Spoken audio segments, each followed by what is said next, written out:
Hello and welcome. In this video, we are going to discuss about Ampere's circuital law in its full modified form as well, in the original form as well as the modified form. Ampere's circuital law शायद आप जानते हैं कि इसके दो forms होते हैं. एक तो उसका ओरिजिनल फॉर्म है और एक मॉडिफाइड फॉर्म है जो कि मैक्सवेल ने मॉडिफाई करके क्रिएट किया था. तो इन दोनों के बारे में अभी हम डिस्कस करने वाले हैं. Ampere's circuital law. Hopefully, if time permits, maybe one or two applications also. But to start with, just the law first. तो Ampere's circuital law हम डिस्कस करने जा रहे हैं. और ये जो लॉ है, Ampere's circuital law जो है, ये it is kind of the equivalent of Gauss's theorem in magnetic effects of current. जैसे सिमेट्रिक चार्ज डिस्ट्रीब्यूशंस के फील्ड्स कैलकुलेट करने के लिए हम गॉस थ्योरम यूज किया करते थे इलेक्ट्रोस्टैटिक्स में, वैसे ही यहाँ मैग्नेटिक इफेक्ट्स ऑफ करंट में हम एम्पेयर सर्किटल लॉ का यूज करते हैं. तो एम्पेयर सर्किटल लॉ जो है ये in that sense Gauss theorem का इक्विवेलेंट है. अदरवाइज मैग्नेटिज्म में भी अपना एक गॉस थ्योरम है which will come up for discussion in the next chapter. लेकिन यहाँ पर हम सिर्फ इस मैग्नेटिक इफेक्ट्स ऑफ करंट वाले चैप्टर में हम सिर्फ डिस्कस करेंगे about the Ampere's circuital law, not so much the Gauss theorem for magnetism. तो let's get started about Ampere's circuital law. तो ये लॉ क्या है? देखिए, let me first introduce the law to you. यहाँ पर इमेजिन करो कि एक लॉन्ग करंट वायर है जिसमें आई करंट है. ये वायर का आपको क्रॉस सेक्शन दिखाई दे रहा है. यहाँ आपको वायर का क्रॉस सेक्शन दिख रहा है. What you are seeing here is the cross section of the wire. तो ये बहुत लंबी वायर है, इनफाइनाइट लेंथ वाली वायर है जिसका क्रॉस सेक्शन आप यहाँ देख रहे हो. लॉ की रिक्वायरमेंट इसके इनफाइनाइटली लॉन्ग होने की नहीं है, लेकिन हमारी डिस्कशन थोड़ी आसान रहे इसलिए मैंने इसको बहुत लंबी वायर मान के डिस्कशन स्टार्ट की है. इसमें करंट जो है वो है आई. इसके अंदर आई करंट है जैसे कि मैंने बताया. अब इस वायर के अराउंड हम एक लूप बनाएंगे. देखिए, ये मैंने एक क्लोज्ड कर्व बनाया. क्लोज्ड कर्व मतलब जिसमें स्टार्टिंग पॉइंट और फाइनल पॉइंट एक ही हो जाए. तो इस वायर को घेरते हुए मैंने एक ये लूप बना दिया है. अब क्या करने वाले हैं? देखिए, यहाँ ये इस वायर की वजह से यहाँ हम देखते हैं कि ये फील्ड है B और इधर एक छोटा सा लूप के अलोंग मैंने एक लेंथ एलिमेंट ले लिया dl. फिर हम कैलकुलेट करेंगे B डॉट dl. हम क्या कैलकुलेट करने वाले हैं?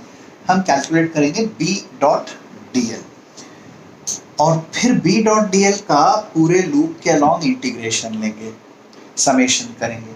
तो हमने ये वाला B डॉट dl कैलकुलेट किया, फिर उससे अगला B डॉट dl कैलकुलेट किया, उससे अगला B डॉट dl कैलकुलेट किया. ये B डॉट dl कैलकुलेट करते चले जाएंगे और सारे B डॉट dl की वैल्यूज को ऐड करते चले जाएंगे जब तक कि हम स्टार्टिंग पॉइंट पे वापस ना आ जाएं. तो ये हम कैलकुलेशन करने जा रहे हैं. इधर देखो, यहाँ मैं अब ये इस पर्टिकुलर पॉइंट को या किसी भी पॉइंट को हम देख सकते हैं. लेट्स से हम यहाँ आ जाते हैं. इधर ये मैग्नेटिक फील्ड जो है ये ऐसे है B. ये डिस्टेंस मान लीजिए R है और यहाँ एक छोटा सा हम dl कंसीडर करते हैं. ये जो dl हम कंसीडर करेंगे यहाँ, ये रहा, करेक्ट, ये dl है, ये b है, और हम b डॉट dl लेने जा रहे हैं। बाय द वे, अगर ये डिस्टेंस r है तो b की मैग्नीट्यूड कितनी है? What is the magnitude of b? b का मैग्नीट्यूड आ रहा है mu not i by 2 pi r। b का मैग्नीट्यूड है b mu not i by 2 pi r, correct. अब b डॉट dl हम लेने जा रहे हैं, तो ये जो यहाँ b और dl वेक्टर्स जहाँ आपको दिखाई दे रहे हैं, ज़रा यहाँ नज़दीक से आकर आप देखो कि b और dl के बीच में एक छोटा सा एंगल है, करेक्ट। तो b और dl के बीच का जो एंगल है, अगर वो थीटा रहे तो b डॉट dl कितना आएगा? देखिए, b डॉट dl जो आएगा, यह आएगा mu not i by 2 pi r into dl into cos theta. याद रहे थीटा क्या है? थीटा जो है b और dl के बीच का एंगल है, जो मैंने आपको अभी क्लोजअप में दिखाया। ये देखिए b और dl वेक्टर्स आप दोनों देख पा रहे हो, तो b और dl के बीच का जो छोटा सा एक एंगल है यहाँ, वो है थीटा, राइट। तो ये b डॉट dl आ गया। अब b डॉट dl की इस कैलकुलेशन में ये जो वैल्यू इसकी हमारे पास आई है, जरा इसको फिर से देखो, ये आ रहा है mu not i by 2 pi into dl cos theta by r, right. अब ये dl कॉस थीटा जो है, ये तो dl का कंपोनेंट आ जाएगा dl b की डायरेक्शन में, dl का b की डायरेक्शन में कंपोनेंट। ये देखो जरा यहाँ नजदीक से आप देखो, ये थोड़ा डायग्राम बहुत छोटा बनता चला जा रहा है। ये dl का b की डायरेक्शन में जो कंपोनेंट है वो होगा dl cos थीटा। तो ये dl वेक्टर है हमारा, इस dl वेक्टर का कंपोनेंट अगर b की डायरेक्शन में लेते हैं वो आता है dl cos थीटा। अब इस dl cos थीटा को इस r से अगर आप डिवाइड करते हैं तो आपको ये वाला एंगल मिल जाएगा।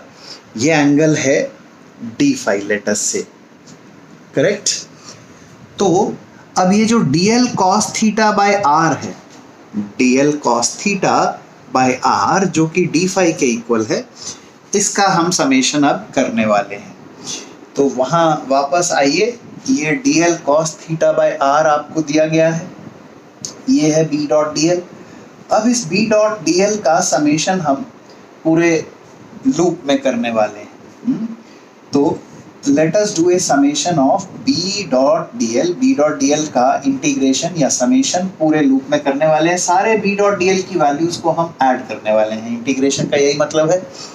और ये जो मैंने गोला बनाया इंटीग्रेशन के सिंबल के ऊपर, ये इसी बात को इंडिकेट कर रहा है कि इस लूप के अलोंग हम b डॉट dl का इंटीग्रल इवैल्यूएट कर रहे हैं। तो ये आया mu not i by 2 pi, और dl cos theta by r क्या है? d phi. तो उस d फाई का अब ये इंटीग्रल लिया जा रहा है। ये d फाई है dl cos theta by r, इस d फाई का अब हम इंटीग्रल लेने वाले हैं। तो ये जब इंटीग्रेशन हम करेंगे और पूरे लूप में अगर घूम जाएंगे, यहाँ वापस आकर देखो ज़रा इस लूप को, अगर हम इंटीग्रेशन करते हुए घूम रहे हैं तो बेसिकली सारे d फाई हम ऐड करते चले जा रहे हैं। तो सारे d फाई ऐड करते चले जाएंगे तो टोटल क्या एंगल आने वाला है? अब ये कोई भी लूप अपने इंटीरियर के किसी पॉइंट पर कितना टोटल एंगल सबटेंड करता है? 2 पाई। तो यहाँ हमें इस इंटीग्रल में राइट हैंड साइड पर मिलेगा d फाई का इंटीग्रल, जो कि होगा 2 पाई। तो ये आ गया mu not i by 2 pi into 2 pi, d phi का इंटीग्रल आया 2 पाई। इस 2 पाई को कैंसिल कर डालते हैं, ये हमें मिला म्यू नॉट टाइम्स i। तो ये हमारा एम्पेयर्स सर्किटल लॉ आ गया। ये B डॉट dl का किसी क्लोज्ड लूप में इंटीग्रल किसके इक्वल होता है, म्यू नॉट टाइम्स आई के। अब यहाँ थोड़ा ये जो म्यू नॉट आई टर्म आप देख रहे हो, इसको थोड़ी सी और डिटेल्ड एक्सप्लेनेशन की ज़रूरत है। मैं आपको ये एक्सप्लेनेशन दूंगा, पर अब आप बेसिकली इस लॉ पर पहुंच गए हैं। ये जो मैंने किया है ये इस लॉ का डेरिवेशन बिल्कुल नहीं है। ये लॉ डिराइव नहीं हो सकता है इन ए मोस्ट जनरल फॉर्म। हम अपने प्रेजेंट मैथमेटिकल एबिलिटीज से ये डिराइव नहीं कर सकते। तो ये लेकिन इस लॉ का एक आप कह सकते हैं एक तरह से डेमोन्स्ट्रेशन है। हमने डेमोन्स्ट्रेट किया है कि ऐसा कुछ है। तो ये एक जनरल डेरिवेशन तो नहीं है, लेकिन ये लॉ तक हम पहुंच गए एक बेसिक डिस्कशन करते करते। तो that is what we have done here. अब हम थोड़ा इसको और अच्छे से समझेंगे। इसकी ये पूरी समझ मैं आपको अभी नहीं दे पाया हूँ, तो इसको थोड़ा और हम बात करते हैं इसके बारे में कि ये एग्जैक्टली क्या हो रहा है। तो अब देखिए कि हमने एक ये लूप बनाया किसी भी आर्बिट्ररी शेप का, कुछ भी टेढ़ी मेढ़ी शेप का एक ये लूप हमने कंस्ट्रक्ट कर लिया, बना लिया, ड्रॉ कर दिया। अब हम कैलकुलेट करने वाले हैं इंटीग्रल B डॉट dl का इस पूरे लूप के अलॉन्ग। तो मान लीजिए यहाँ पर ये है B और ये है dl वेक्टर है, ये B वेक्टर है। हम B डॉट dl का इंटीग्रल कैलकुलेट करने वाले हैं। पहले हमने ये B डॉट dl कैलकुलेट किया, फिर उससे अगला B डॉट dl कैलकुलेट किया, उससे अगला B डॉट dl कैलकुलेट किया, और ये कैलकुलेशन करते हुए हम इस पूरे लूप में घूमते हुए आ रहे हैं। सारे B डॉट dl हम कैलकुलेट करते जा रहे हैं और उनको ऐड करते जा रहे हैं। ये एडिशन या समेशन का प्रोसेस हम कैसे करेंगे, ये इंटीग्रेशन से करेंगे। तो ये पूरे लूप में हम इस डायरेक्शन में घूमते हुए B डॉट dl का इंटीग्रल कैलकुलेट कर रहे हैं। ऑफ कोर्स ये रिस्ट्रिक्शन नहीं है कि आप ऐसे एंटी क्लॉकवाइज ही घूमें, आप क्लॉकवाइज घूमते हुए भी ये इवैल्यूएशन कर सकते हैं। चॉइस पूरे आपके पास है। तो B डॉट dl का इंटीग्रल कैलकुलेट करते हुए आप ऐसे घूम रहे हैं इस पूरे लूप के अलॉन्ग, राइट। आप पूरे इस लूप के अलॉन्ग B डॉट dl का इंटीग्रल कैलकुलेट करते हुए घूम रहे हैं। इन दिस एग्जाम्पल हम एंटी क्लॉकवाइज घूमते हुए इवैल्यूएशन कर रहे हैं।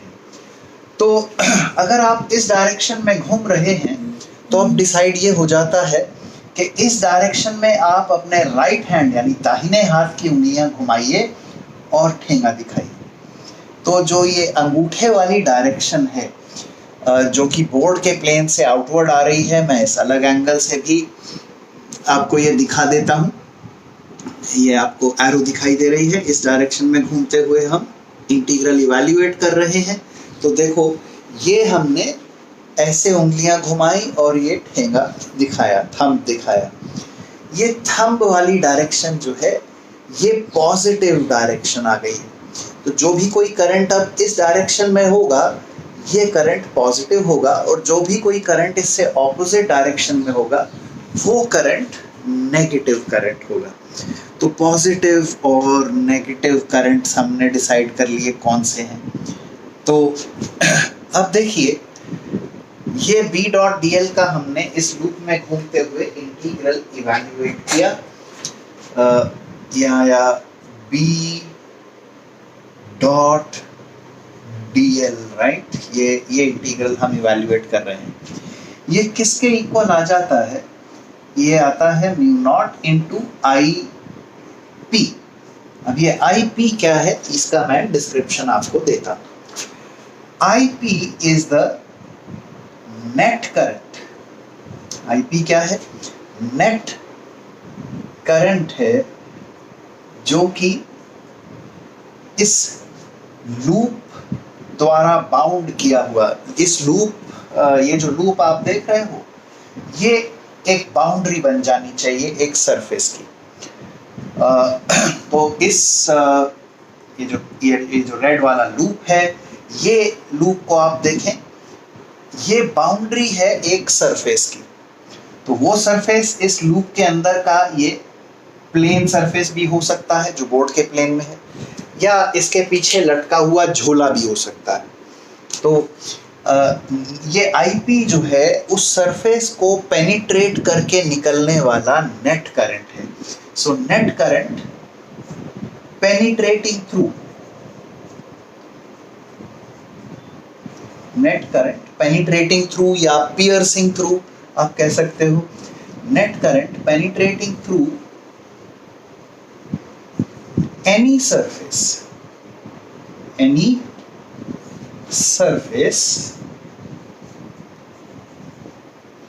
bounded by the loop. Which loop? वो लूप जिसके अलॉन्ग आप b डॉट dl का इंटीग्रल इवैल्यूएट कर रहे हैं। आप इस लूप के अलॉन्ग b डॉट dl का इंटीग्रल इवैल्यूएट कर रहे हैं, राइट? इस लूप के अलॉन्ग आपने b डॉट dl का इंटीग्रल इवैल्यूएट किया, तो इस लूप के अलॉन्ग b डॉट dl का इंटीग्रल कैलकुलेट कीजिए। ये किसके इक्वल है? Mu not into I P. ये आई पी क्या है? इस लूप के द्वारा बाउंडेड किसी भी सरफेस के थ्रू पेनिट्रेट करने वाला नेट करंट। अब ये जो सरफेस है, इस पर थोड़ी सी बातचीत और कर लें, इसको थोड़ा मैं और क्लैरिफाई कर देता हूँ। ये जो सरफेस है, ये प्लेन सरफेस भी हो सकता है। मतलब ये वाला सरफेस जो मैंने ब्लैक शेडिंग करके बनाया है, ये प्लेन सरफेस जो बोर्ड के प्लेन में है, ऐसा सरफेस भी हो सकता है। या फिर ये सरफेस इस लूप के पीछे लटका हुआ एक झोला भी हो सकता है। इट कुड बी ए झोला विच इज लटकोइंग बिहाइंड दिस लूप। ये लूप है, इसके पीछे लटका हुआ एक झोले जैसा सरफेस हो सकता है। कोई भी सरफेस लिया जा सकता है। मैं एक और एग्जांपल आपको देके इसको थोड़ा और क्लैरिफाई करना चाहूँगा। ये बहुत कम लोग इसको ठीक से समझ पाते हैं, तो इसको ज़रा अच्छे से एक बार समझ लीजिए। अब फॉर एग्जांपल, ये मैं एक, मेरे पास कप है, मग है, एक्चुअली दिस इज अ मग। तो बहुत खूबसूरत मग है, इसके ऊपर मेरी फोटोग्राफ भी है। तो अब देखिए, ये जो मग आप देख रहे हैं, अगर मैं इसका ये किनारी जो है, ये जो इसका किनारा है ऊपर वाला, ये इसको मैं अपना लूप बनाऊं, b डॉट dl के इवैल्यूएशन के लिए मैंने ये लूप मान लिया। तो सरफेस कौन सा ले सकते हैं? सरफेस लेने के लिए हम ये प्लेन सरफेस बना सकते हैं। मेरे पास टिश्यू है, इस टिश्यू को मैंने टिश्यू से मैंने इस मग को ढक दिया। तो अगर मैंने इसके ऊपर वाले किनारे को b डॉट dl इवैल्यूएशन वाला लूप माना था, तो ये जो टिश्यू ने अब सरफेस बनाया हुआ है इसके अंदर, ये सरफेस को मैं सरफेस मान सकता हूँ। लेकिन ज़रूरी नहीं है कि सिर्फ यही सरफेस लिया जा सके, इसके अलावा और भी चॉइसेस आपके पास होंगी। और क्या चॉइस हो सकती है? अब वो प्लेन सरफेस तो है ही है, वो तो लिया जा सकता है। उसके अलावा आप इसका ये जो पूरा कर्व्ड सरफेस और ये पीछे वाला ये बेस है, ये भी तो एक सरफेस बना रहा है। ये पूरा कर्व्ड सरफेस और ये बेस, ये मिलके भी एक ऐसा सरफेस बना रहे हैं जिनकी बाउंड्री ये हमारा लूप है। तो आप ना सिर्फ वो फ्लैट सरफेस, वो प्लेन सरफेस जो इस किनारे के अंदर है वो ले सकते हैं, आप इसका ये पूरा सरफेस कंसिडर कर सकते हैं। इस पूरे सरफेस को लेकर आप बाउंड्री मान कर चल सकते हैं। तो आई होप ये आपको बात क्लियर हो गई है कि सरफेस कोई एक सरफेस नहीं होगा। ये लूप है तो कोई एक ही सरफेस की आपके पास चॉइस नहीं है। आप इनफाइनाइट अलग अलग सरफेसेस सोच सकते हैं, बस ये लूप उसकी बाउंड्री होना चाहिए। वो सरफेस जो है ये प्लेन सरफेस हो, ऐसा बिल्कुल जरूरी नहीं है। ये इसके पीछे झूला लटका लीजिए, वो सरफेस भी लिया जा सकता है। तो आई होप आपको ये सरफेस वाली बात भी अब समझ में आ गई होगी। तो ये सरफेस समझ में आ गया है हमको। आईपी क्या है? नेट करंट जो उस सरफेस को पेनिट्रेट करते हुए, उस सरफेस को चीरते हुए जो नेट करंट निकल रहा है। अब याद रहे पॉजिटिव और नेगेटिव करंट्स के लिए भी मैंने आपको एक सिंपल सा रूल बताया है कि अगर आप बी डॉट डी एल का इंटीग्रल इस तरीके से घूमते हुए कैलकुलेट कर रहे हैं, ये मैंने एंटी क्लॉकवाइज डायरेक्शन दिखाई है, इस केस में एंटी क्लॉकवाइज हम घूम रहे हैं, तो राइट हैंड की उंगलियां एंटी क्लॉकवाइज घुमाने पर थंब जो है पॉजिटिव करंट्स की डायरेक्शन दे देगा। तो इस डायरेक्शन वाले करंट जो बाहर आ रहे हैं पॉजिटिव हैं, और जो इनटू द प्लेन जा रहे होंगे वो करंट्स हो जाएंगे नेगेटिव।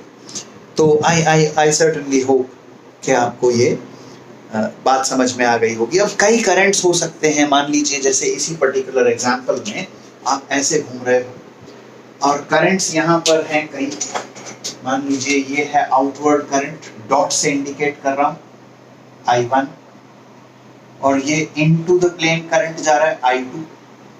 तो अंगूठे वाली डायरेक्शन में ये आउटवर्ड वाला करंट है, ये उससे ऑपोजिट है। तो अगर यहाँ इस लूप के अलोंग आप बी डॉट डी एल का इंटीग्रल कैलकुलेट करते हैं, तो ये बी डॉट डी एल का इंटीग्रल इस लूप के अलोंग जो आएगा ये आ जाएगा म्यू नॉट इनटू IP। और IP अब क्या है? IP है net current piercing through any enclosed surface. तो वो आ रहा है I1 माइनस I2। ये है Ampere's circuital law in the original form. ये एम्पेयर सर्किटल लॉ की ओरिजिनल फॉर्म है, और बाद में जब मैक्सवेल ने इसको और डिटेल में देखा तो मैक्सवेल को इसमें एक खामी नजर आई। वो खामी क्या है मैं आपको ये भी अब बताऊंगा, और फिर उसने उसमें क्या मॉडिफिकेशन करके इसको करेक्ट किया ये भी मैं बताता हूँ। तो देखिए पहले तो इसकी खामी समझ लेते हैं कि इसमें खामी क्या है, क्या कमी है इस लॉ के अंदर, और क्या करेक्शन करने से ये कमी दूर हो पाई थी। ये काम ऑफ कोर्स मैक्सवेल ने किया था। ये अभी तक जो ये लॉ पढ़ा ये एम्पेयर का ओरिजिनल दिया हुआ लॉ है। अब मैक्सवेल्स करेक्शन जो इसमें हुई वो हम देखेंगे। So now we are looking at Maxwell's correction. Maxwell ने जो इसमें करेक्शन की, सो मैक्सवेल्स करेक्शन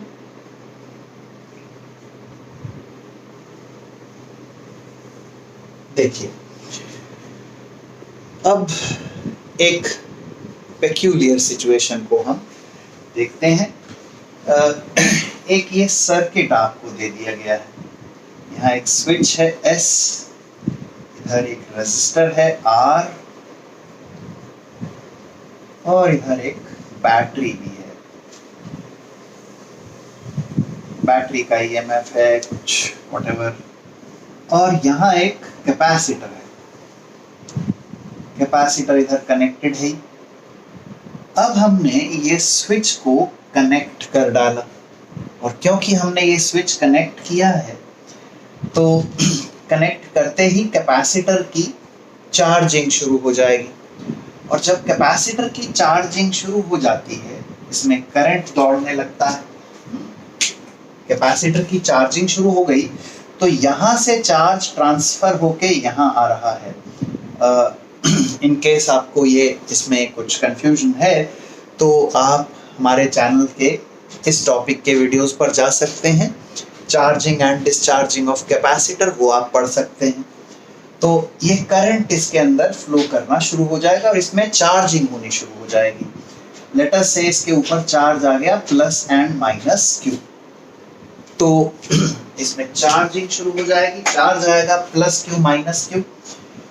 अब हम एम्पेयर सर्किटल लॉ अप्लाई करते हैं, एक लूप बनाते हैं।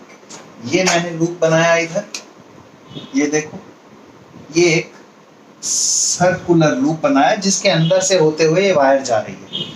इस वायर में of course you are aware इस वायर के अंदर करंट I फ्लो कर रहा है, राइट।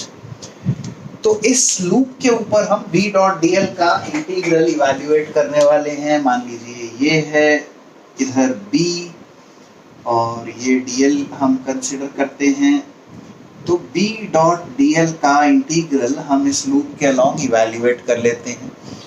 मान लीजिए ये b डॉट dl का इंटीग्रल हमारा आ गया।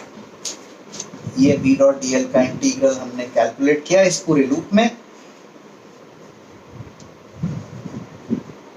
और ये हम कैलकुलेट कर पाए it is equal to mu not. और अगर IP कैलकुलेट करना है तो पहले मैं क्या करता हूं, मैं इसके अंदर ये प्लेन एरिया जो रिंग के अंदर का ये प्लेन एरिया है इसको मैं सरफेस मान लेता हूं। तो इस सरफेस के थ्रू अगर मैं ये अप्लाई कर रहा हूं तो ये IP जो आएगा वो इस वायर वाला करंट आ गया। तो ये कैलकुलेशन आई ये for plane loop, for plane area जो लूप ने एनक्लोज किया है उसका ये प्लेन एरिया अगर लें तो ये हुआ। पर अगर प्लेन एरिया ना लेके हम पीछे वाला झोला ले लें, अगर ये प्लेन एरिया ना लेके हम ऐसे पीछे झोला लटका दें और इस झोले वाले एरिया के थ्रू कैलकुलेट करने लग जाएं तो immediately we have a problem. झोले वाले एरिया के थ्रू कोई करंट पास नहीं कर रहा है। यहाँ आप देख सकते हो इस प्लेन एरिया के थ्रू तो ये वायर वाला करंट है, पर इस झोले के थ्रू तो ये वायर निकल नहीं रही है। तो झोले के थ्रू अगर आप अप्लाई करते हैं तब b डॉट dl का इंटीग्रल अगर लेंगे तो ये म्यू नॉट इंटू, अब ब्रैकेट में आपके पास IP भरने को है ही नहीं तो यहाँ आप कहेंगे 0। तो एक सरफेस जो प्लेन वाला है उसके थ्रू तो ये म्यू नॉट I आ गया, और जो ये पीछे झोले वाला सरफेस है क्योंकि इसमें से वायर निकल नहीं रही है तो यहाँ आप कहेंगे 0। और अगर यहाँ आप 0 कह देंगे तब तो ये लॉ ही गड़बड़ हो गया, क्योंकि ये लॉ इस तरह के किसी भी सरफेस के लिए एप्लीकेबल होना चाहिए था। हम ये जानते हैं, हम पढ़ चुके हैं। तो अब क्या किया जाए, ये तो लॉ ही गड़बड़ा गया। पर ये फिजिक्स का लॉ है, ऐसा वैसा तो लॉ है नहीं, एक भी एक्सेप्शन होगी तो हम इसे लॉ नहीं कहेंगे। तो एम्पेयर ने जो लॉ दिया था ओरिजिनल, इसके अंदर ये खामी मिली, और ये खामी पता किसने लगाई? मैक्सवेल ने, जिन्होंने इलेक्ट्रोमैग्नेटिक थ्योरी दी थी। तो मैक्सवेल को ये प्रॉब्लम इसमें दिखाई दी। अब इसमें उन्होंने करेक्शन किया और इस लॉ को सही बना दिया। ये कैसे किया इन्होंने? Let us have a quick look. अब देखो, ये जो पीछे झोले वाला सरफेस है इसमें करंट तो नहीं है, लेकिन करंट के बराबर कोई क्वांटिटी हम अगर क्रिएट कर लें और हम कहें कि इसके थ्रू वो वाली क्वांटिटी है तो हमारा ये लॉ बच जाएगा, ये सही हो जाएगा। तो इस सरफेस के थ्रू देखो, एक बात तो तय है कि इस सरफेस के थ्रू कुछ इलेक्ट्रिक फ्लक्स तो जरूर पास कर रही है। ये देखिए, ये फील्ड लाइंस इसके थ्रू पास कर रही हैं, इसको पियर्स करते हुए field lines, electric field lines जो ये ग्रीन कलर में मैंने बनाई है, आप देख सकते हो, ये इलेक्ट्रिक फील्ड लाइंस इस सरफेस को पियर्स करते हुए निकल रही हैं। तो जरा इस फ्लक्स के बारे में बात कर लें, जो फ्लक्स इस झोले वाले सरफेस के थ्रू निकल रही है। तो फ्लक्स जो आएगी वो आएगी फील्ड। अब देखो, अगर प्लेट का एरिया A है तो ये हुआ सिग्मा, सिग्मा को हमने एप्सिलॉन नॉट से डिवाइड किया, ये आ गया फील्ड। फील्ड को एरिया से मल्टीप्लाई कर देंगे तो आ जाएगी फ्लक्स। अब ये A तो कैंसिल हो गया और Q आ गया। Q आ गया एप्सिलॉन नॉट इंटू फाई के बराबर। पर यहाँ हमें कुछ ऐसा इंसर्ट करना है जो करंट, वायर वाले करंट के बराबर आए। तो वायर वाला जो करंट है, आर यू अवेयर कि ये जो करंट है ये dq बाई dt के बराबर है, प्लेट के चार्ज के रेट ऑफ चेंज के बराबर है। इन केस आपको ये बात क्लियर नहीं है, you will need to revisit my video on charging of capacitor। तो ये जो करंट यहाँ है ये dq बाई dt के बराबर है। तो dq/dt यहां लेते हैं, ये करंट के बराबर आ जाता है, और ये कितना है, यहां राइट हैंड साइड पर देखिए एप्सिलॉन नॉट इंटू d∅/dt, ये क्वांटिटी करंट के बराबर आ रही है। इसको हम कहते हैं डिस्प्लेसमेंट करंट ID। क्या है ये, डिस्प्लेसमेंट करंट, डिस्प्लेसमेंट करंट इसको कहा जाता है। क्या है displacement current, epsilon not into rate of change of electric flux. तो यहां हमने इस ID यानी एप्सिलॉन नॉट d∅/dt को रख दिया। अब हमें पता है कि इसका मैग्नीट्यूड तो करंट के ही बराबर है, इस वायर वाले करंट के बराबर है। तो अब ये झोले वाले सरफेस में जब मैंने लॉ को अप्लाई किया तो ये क्वांटिटी यहां आ रही है जो कि I के बराबर है, और अगर प्लेन सरफेस में अप्लाई किया तो I आ रहा है, जो तो I है ही। अब क्या है, ये लॉ सही हो गया। तो ये म्यू नॉट इंटू IP जो हम लेते थे, इस IP की जगह अब हमें क्या लिखना होगा, IP प्लस ID। ये ID क्या है, ये डिस्प्लेसमेंट करंट। तो अगर हम इस लॉ को दोबारा अब लिखें, मैं इसे इरेज करके लॉ दोबारा लिखता हूं। लॉ ने अपनी शेप बदल ली है, थोड़ा सा लॉ चेंज हो गया है। अब क्या आया है ये लॉ, देखिए थोड़ा हाईलाइट करके इसको कलरफुल लिख लेते हैं। B.dl का इंटीग्रल, B.dl का इंटीग्रल क्लोज लूप में, ये क्लोज लूप नीले वाला, ये किसके इक्वल आया, mu not into IP net current piercing through the enclose surface. मतलब लूप जिसकी बाउंड्री बनाए ऐसा कोई भी सरफेस, उसके थ्रू पियर्स करता हुआ करंट, प्लस कुछ और भी आएगा, कुछ और क्या आने वाला है, ID। और ID क्या है, ID is the displacement current epsilon not d∅/dt, where d∅/dt क्या है, उस सरफेस के थ्रू पास करती हुई इलेक्ट्रिक फ्लक्स। तो अब जो प्लेन वाला सरफेस है उसमें ID तो जीरो है, उसमें तो कोई इलेक्ट्रिक फ्लक्स नहीं है, कोई फील्ड लाइंस नहीं है, देखो यहाँ ग्रीन वाली। तो अगर इस प्लेन सरफेस के थ्रू आप ये कैलकुलेट करते हैं तो म्यू नॉट इंटू I आ जाता है, ये वाला I, ये जीरो हो जाएगा। और अगर इस झोले वाले सरफेस के थ्रू कैलकुलेट करते हैं तो ये जीरो हो जाएगा और ये ID आएगा जो कि उसी I के बराबर है। अब ये लॉ दोनों सरफेसेस के लिए एप्लीकेबल हो गया है। ये हुआ modified version of Ampere's circuital law. ये मॉडिफिकेशन जो की थी मैक्सवेल ने की थी, और मैक्सवेल जो थे वो इलेक्ट्रोमैग्नेटिज्म के न्यूटन थे, तो उनके कॉन्ट्रीब्यूशंस को हम यहाँ पहली बार देख रहे हैं अपनी स्टडीज में। हालांकि एक और कंट्रीब्यूशन इनका दिया हुआ हम पहले भी देख चुके हैं। This is not his first contribution that you are looking at. ये उनका पहला कंट्रीब्यूशन नहीं है जो आप देख रहे हैं। जो इलेक्ट्रोस्टैटिक्स में आपने गॉस थ्योरम देखा था वो भी मैक्सवेल का ही क्रिएट किया हुआ है। एक्चुअली गॉस ने जो अपना लॉ दिया था वो तो ग्रेविटी के लिए दिया था, इलेक्ट्रोस्टैटिक्स में उसको अडैप्ट करने वाले मैक्सवेल ही थे।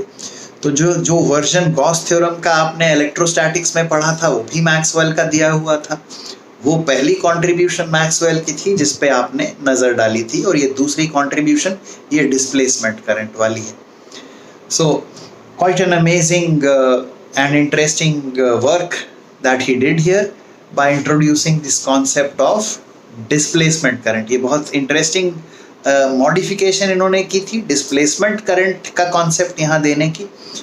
And with that I bring this video to an end. इस वीडियो को यहीं रोकेंगे।